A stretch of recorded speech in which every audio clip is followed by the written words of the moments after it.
হযরত Abdul Muttalib এশার পরে বাড়ি আসেন, এসে দেখছেন মনটা ভারী। সারা পৃথিবীর শ্রেষ্ঠ রাসূল জনাবে মুহাম্মদ রাসূলুল্লাহ সাল্লাল্লাহু তাআলা আলাইহি ওয়াসাল্লাম নবীজি তার দাদার কাছে বাপজি শুয়ে থাকতে 8 বছর বয়স। আল্লাহ রাসূল বলেন, ওগো দাদা, আপনাকে আমি কয়েকদিন থেকে দেখলাম, আমি দেখতেছি আপনি কাবা শরীফ থেকে বাড়ি ফেরার পর আপনার মনটা কেন ভারী দেখতে লাগে বলেন।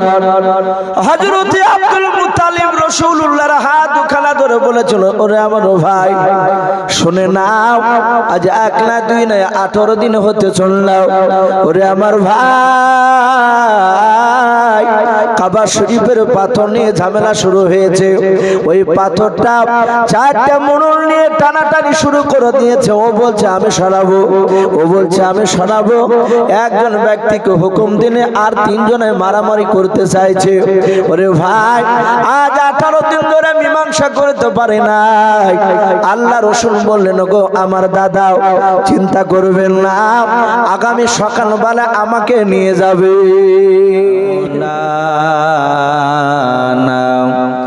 মুহাম্মাদান আবদুহু ওয়া রাসূলুহু।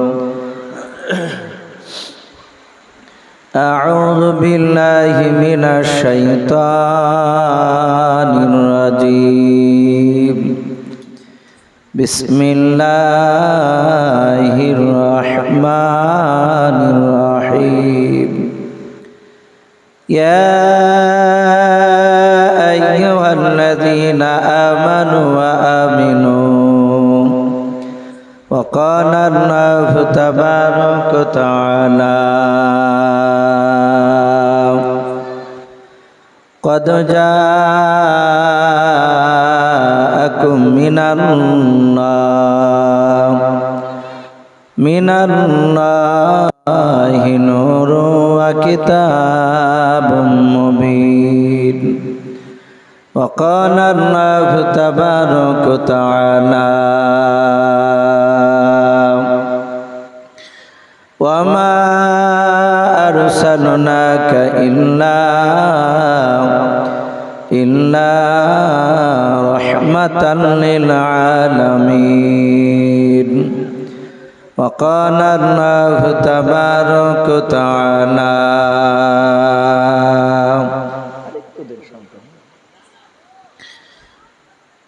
وعن أبي هريرة قال النبي صلى الله تعالى عليه وسلم أترك سنة لحبيبي لهؤلاء الحمقاء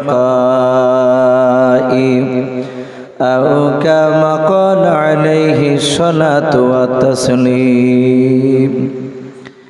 وعن أبي هريرة قال النبي صلى الله تعالى عليه وسلم من أحب سنتي فقد أحبني ومن أحبني كان معي في الجنة أو كما قال عليه الصلاة والتسليم.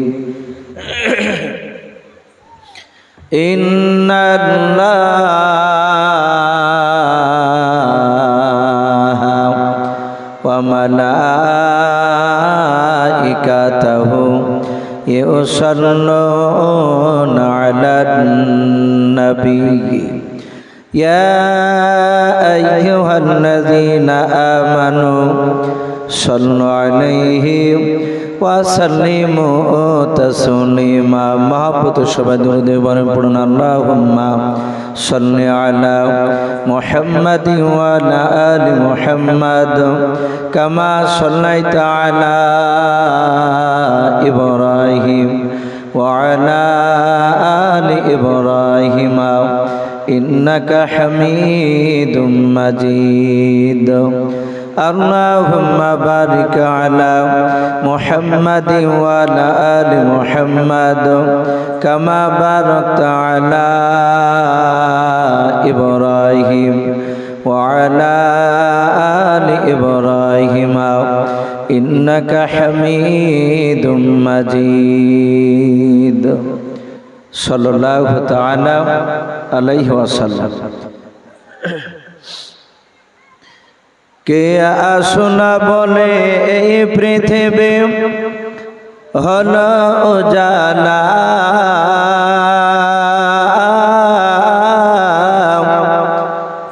কে গাইল এসে সামের গান শূন্য কাফেলা।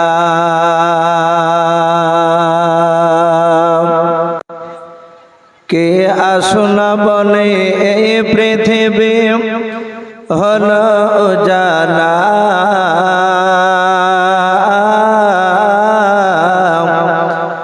কে গাইল এসে সামের গান শূন্য কাফেলা।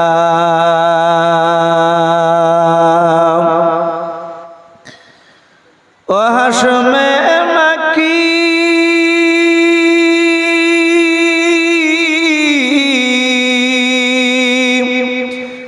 ও হাশমে মাকি মাদানী শাহে মদিনা, নূরে নবী নূরে নবী নূরে মদিনা, নূরে নবী নূরে নবী নূরে মদিনা। কে আসনা বলে এই পৃথিবী হলো উজালা,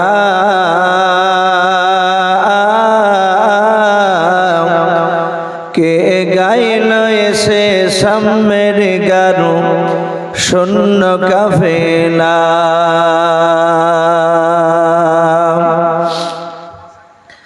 হযরতে ওমর করতে কতল নবীর দারে যায়,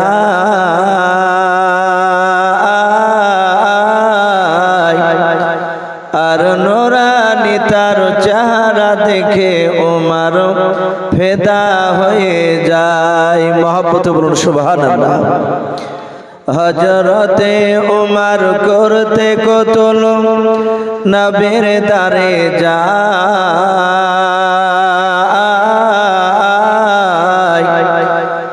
আর নুরানি তার চেহারা দেখে ওমর ফেদা হয়ে যায়। যার মায়াবী চেহারা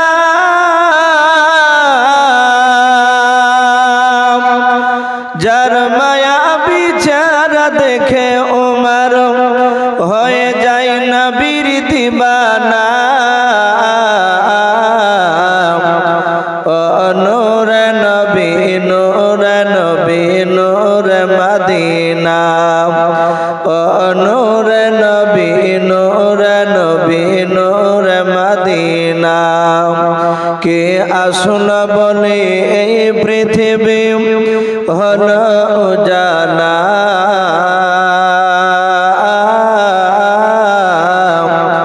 কে গাইল এসে সামের গান শূন্য কাফেলা। আমরা সবাই একবার উচ্চ আওয়াজে মহব্বতে আমরা দুরূদ ইব্রাহিমটা আরেকবার পড়ে নি। আল্লাহুম্মা সাল্লি আলা মুহাম্মাদি ওয়া আলা আলি মুহাম্মাদ কামা সাল্লাইতা আলা ইব্রাহিম ওয়া আলা আলি ইব্রাহিম ইন্নাকা হামিদুম মাজিদ। আল্লাহুম্মা বারিক আলা মুহাম্মাদি ওয়া আলা আলি মুহাম্মাদ কামা বারাকতা আলা ইব্রাহিম وعلى آل إبراهيم إنك حميد مجيد صلى الله تعالى عليه وسلم। শ্রদ্ধেয় জনাব, আজকে এই জালসার নির্বাচিত যোগ্যতম সভাপতি মহাশয় ও সম্মানিত আমন্ত্রিত ওলামায়ে কেরাম ও আমার সম্মুখের শ্রদ্ধেয় বয়োজ্যেষ্ঠ বাবা জীবনেরা, আমার সমবয়স্ক সমজস্ব যুবক ভাইয়েরা, পর্দার আড়ালের মা বোনেরা, সকলকে জানাই আমার বুক ভরা ভালোবাসা সালাম। আসসালামু আলাইকুম ওয়া রাহমাতুল্লাহি ওয়া বারাকাতুহু। আলহামদুলিল্লাহ, সমস্ত প্রশংসা হামদ ও নাত সাধনা ভোজনা সে মহান রব্বুল আলামিনের জন্য, যে মহান রব্বুল আলামিন আমাদেরকে বড় ভালোবেসে রহম করে পবিত্র এটা আরবিতে মাস চলছে রবিউল আউয়াল মাস, এখনো শেষ হয় নাই। এই পবিত্র এই মাসে সবচেয়ে বড় কথা হচ্ছে বিশ্বনবী বলেছেন যেখানে কোরআন এবং রাসূলুল্লাহর সুন্নাতের কথা আলোচনা হয়, সে মাহফিলে এসে মানুষ যদি সুন্নাত তরিকায় যদি একটু জমে আদবের সহিত বসে যায়, নবী বলেছেন যারা এসে আদবের সহিত বসবে, যারা এসে বসবে তাদের আমলনামায় নবী বলেছেন অন্য কোন মানুষ রাত্রিবেলায় নফল ইবাদত 500 রাকাত নফল নামাজ পড়ে যতটা সওয়াব পাওয়া যায়, এ দিনই মজলিসে এসে বাপটি কোনো মানুষ এসে যদি চুপচাপ মহব্বতে বসে সুন্নাত তরিকায়, রাসূলুল্লাহ বলেছেন তার আমলনামায় তার ডবল নেকি লিখে দেওয়া হয়। জোরে বলুন সুবহানাল্লাহ। তাহলে আমরা সে অত্যন্ত দামি মাহফিল রহমতের মজলিসে আমরা এসে বসতে পেরেছি, তাই আমরা সকলে রব্বুল আলামিনের দরবারে শুকরিয়া স্বরূপ আদায় করে বলুন আলহামদুলিল্লাহ। ভাই একবার প্রাণ ভরে উচ্চাজ বলুন আলহামদুলিল্লাহ। তারপরে সারা পৃথিবীর শ্রেষ্ঠ নবী জনাবে মুহাম্মদ রাসূলুল্লাহ, সকলে বলুন সাল্লাল্লাহু তাআলা আলাইহি ওয়াসাল্লামের উপরে অগণিত দুরূদ ও সালাম বর্ষিত হোক, অর্পিত হোক, সকলে বলুন আল্লাহুম্মা আমিন। ইসলাম দরুদ বাবজো ভাইরা, আমার পূর্বেকার আপনাদের এই দেশের বাপটি যাদেরকে রত্ন বলা হয়েছে, আমি শুনলাম প্রায় 6 থেকে 7 জন অলরেডি আপনাদের এই গ্রামে হাফেজ হয়ে গেছে। বলুন আলহামদুলিল্লাহ। আমি যার বাড়িতে বসেছিলাম সে ভদ্রলোক শোনাচ্ছিলেন যে মৌলানা সাহেব আমাদের এই গ্রামে হাফেজ সাহেব ছিল না, তো উনি এক এক করে নাম করছিলেন ওই হাফেজ সাহেব এবং ওনার আব্বার। এবার আমি তো ওদেরকে সব চিনি না, আমি এসে দেখলাম আলহামদুলিল্লাহ ওনারা আপনাদের সামনে 5 মিনিট 10 মিনিট বরকতান ওনারা কেউ কেরাত করেছেন, 2-4 হয়তো কথা বয়ানও রেখেছে। তারপরে আমি আপনাদের কাছে বাদ দিয়ে 2-4 কথা বলার জন্য আমি কথা শুরু করে দিয়েছি। আমরা যারা এখানে আছি ইনশাআল্লাহ আমরা আমল নিয়াতে আমরা এখানে শুনে আমরা বাড়ি থেকে আমল করব। বলুন ইনশাআল্লাহ। তো ভাই আমরা এই মাহফিলে এসে বসেছি, আল্লাহ রাসূল সাল্লাল্লাহু তাআলা আলাইহি ওয়াসাল্লাম বিশ্ব নবীর কথা আপনারা আমার পূর্বেকার বক্তাদের মুখ থেকে শুনেছে। আপনারা জানেন যে জালসাটা আজকে হওয়ার কথা ছিল না, এর আগে ডেট ছিল। যাই হোক আকাশের অবস্থা ভালো নেই বলে সেই 3 দিনে আপনাদের যেদিন এখানে জালসা এভাবে ওই দিনে অনেক জায়গাতে প্রোগ্রাম ছিল, যেটাকে নবীর জন্মদিবস উপলক্ষে বাপজি অনেক জায়গায় আপনার ব্যবহার করা হয়েছে, পালন করা হয়েছে। কিন্তু সেদিন আপনাদের এখানে আমি জিজ্ঞাসা করলাম তারিখটা ছিল নবীর জন্মদিবস, ওই দিনই ছিল। কিন্তু এখানকার যিনি আমাকে দাওয়াত করেছেন উনি বললেন যে মৌলানা সাহেব আমাদের ওখানে একটা মক্তব হয়েছে, এই জালসার দাওয়াত উপলক্ষ করে যে আমি নামটা শুনেছি তা নয়, আমাকে মাদ্রাসার নামের ব্যাপারে আমার সঙ্গে ফোনে পরামর্শ করেছে যে হুজুর এই শহীদ আশফাকুল্লাহ এই মক্তব নামটা রাখলে কেমন হয়? আমি বললাম রাখলে রাখা যাবে, অসুবিধা নেই। আমি সেদিনই আমি শুনেছিলাম যে এখানে একটা মক্তব হচ্ছে ক্লাবের জায়গায়। বলুন আলহামদুলিল্লাহ।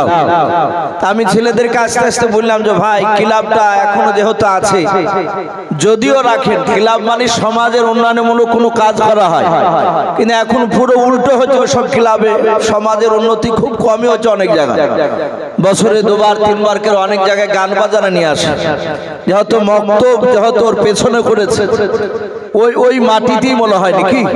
তাহলে সেই জায়গায় আমি বললাম ভাই বেঁচে থাকা পর্যন্ত নয়, কিয়ামত পর্যন্ত যেন আর গান বাজনা এখানে আর চালায় না, যেহেতু মক্তব বলে যখন শুরু করেছে আর মক্তব আলহামদুলিল্লাহ আপনারা যা করেছেন মক্তব, এটা আপনাদের সত্যি সৌভাগ্য।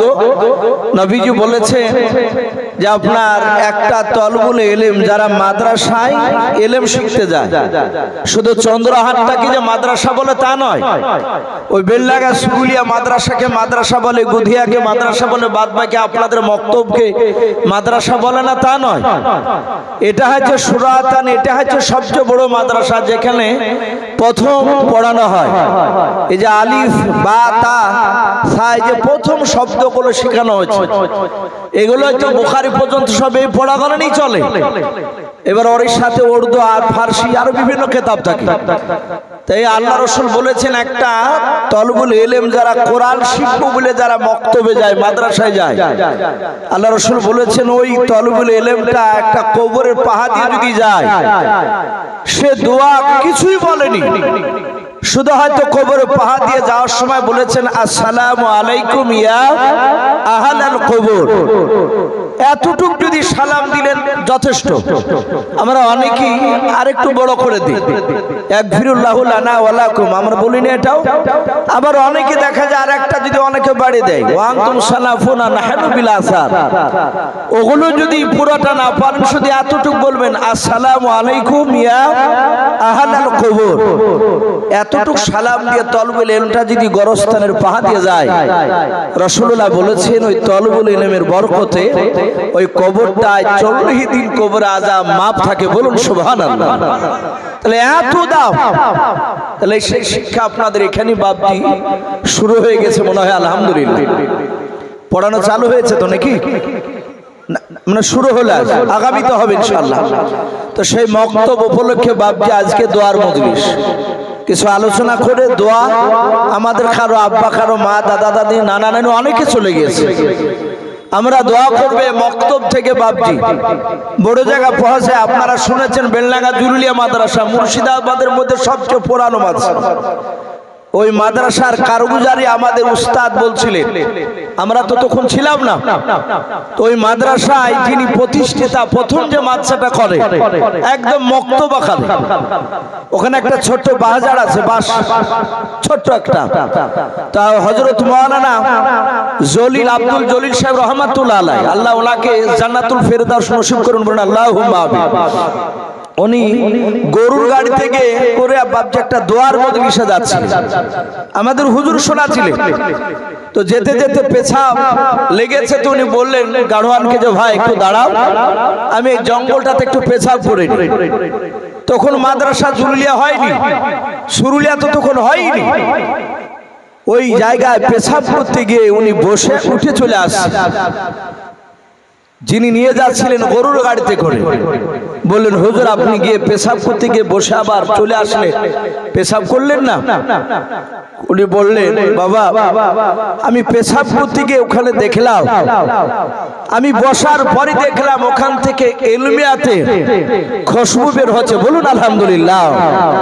উনি বুজুর্গ এত বড় আল্লাহওয়ালা ছিলেন। তো উনি দিনের বেলায় বাপজি সেদিন রাত্রি জালসা করে দিনের বেলাতে ওখানকার কিছু মানুষকে আলোচনা করলেন, কয়েকটা বাঁশের খুঁটি দিয়ে বাপজি ছোট্ট একটা চালা করলেন। আজ ওই জায়গা থেকে ছোট থেকে আস্তে আস্তে বড় মাদ্রাসা হয়ে এখন বাপজি প্রায় অনেকগুলো ছাত্র, প্রায় 700 মনে হয় ছাড়িয়ে গেছে ছাত্র এখানে। বেলডাঙ্গা সুরুলিয়া যেমন বাপজি ওটাও প্রায়, ওটাও 700-র উপরে। তাহলে ওই ছোট থেকে যে আপনাদের এই গৌরীপুরে যে মক্তব, যে আপনার এখান থেকে যে আলেম পাস করে যাবে না, এটা গ্যারান্টি দিতে পারবো ভাই। আমরা দোয়া করব আজকে এই মক্তব যা শুরু হচ্ছে, এই মক্তবকে আল্লাহ রাব্বুল আলামিন যেন কবুল করে নেয়। বলুন আল্লাহুম্মা আমিন। তার সাথে সাথে যেন এই মক্তব কিয়ামত পর্যন্ত যেন চলে, এবং এখান থেকে যেন হাফেজ কারি যেন এখান থেকে হয়ে যেন বেরোতে পারে। বলুন আল্লাহুম্মা আমিন। আর জোরে বলুন আল্লাহুম্মা আমিন। তো বাবা সেই উপলক্ষে আজকে দোয়ার মজলিস। আমি দু চার কথা বাপজি একটু বলি, এখানে অনেক রকমের মানুষ আমরা আছি। আপনাদের কাছে আমি বিস্তারিত নবীজির একদম শুরু আতাম থেকে নিয়ে আমি নবী জীবনে আজকে এখানে আলোচনা করব না, যেহেতু আমাদের উদ্দেশ্যটা হচ্ছে বাপজি এই মক্তবের ব্যাপারে আর রাসূলুল্লাহর কিছু কথা আলোচনা করা, নবীজির কিছু কথা বাপজি শোনা। আজ বর্তমান বাপজি নবীর জন্মদিবস উপলক্ষে যেটা এলাকায় বাপজি আমরা দেখতে পাচ্ছি, মাইকিং করে বাপজি যে বক্স তুলে, আপনাদের এই গ্রামে বাপজি এসেছিল? এদিকে আসেনি, কিন্তু দেখেছিল অনেকে হয়তো। আর ইউটিউব খুললে তো দেখতে পাবেন বিভিন্ন জায়গায় এমনই ইসলামের নামে বাপজি এমন জঘন্য বেদাত কাজ শুরু হয়েছে। ওরাও বাপজি উঠে পড়ে লেগেছে। এটা গেল্লা নয়, আমি একটু বুঝাতে চাইছি মানুষ যেন আগামীতে না করে। আস্তে আস্তে বাপজি ছোট জিনিসকে বড় করে ফেলছে। ওদের একটাই বলছে যে নবীর জন্মদিবস উপলক্ষে খিচুড়ি রান্না করো, খিচুড়ি রান্না করে লোককে খাওয়া। এতে যারা নামাজ পড়ে না তারা বলছে যে ভাই অসুবিধা তো নাই, এ করলে ভালো জিনিস তো। কোরআন হাদিসে আছে কি সেটা আমরা ও জিজ্ঞাসা করছি, ভালো বলে বাপজি কাজ শুরু হচ্ছে। আর নতুন করে এবার ওরা আরো জোর দিয়েছে, ওদের তরফের যারা আলেম এই টুপিওয়ালা দাড়িওয়ালা তারা বক্তব্যের মধ্যে পেশা দিয়ে বলেছে ভাই প্রতিটা বাড়িতে সুন্নি বলছে, ওরা দাবি করছে সুন্নি, আমরা আহলে সুন্নাত ওয়াল জামাত, কিন্তু ওরা আমাদেরকে বাপজি বলছে যে না এরা নবীর দুশমন। বলুন আস্তাগফিরুল্লাহ, আমাদেরকে বলছে নবীর দুশমন।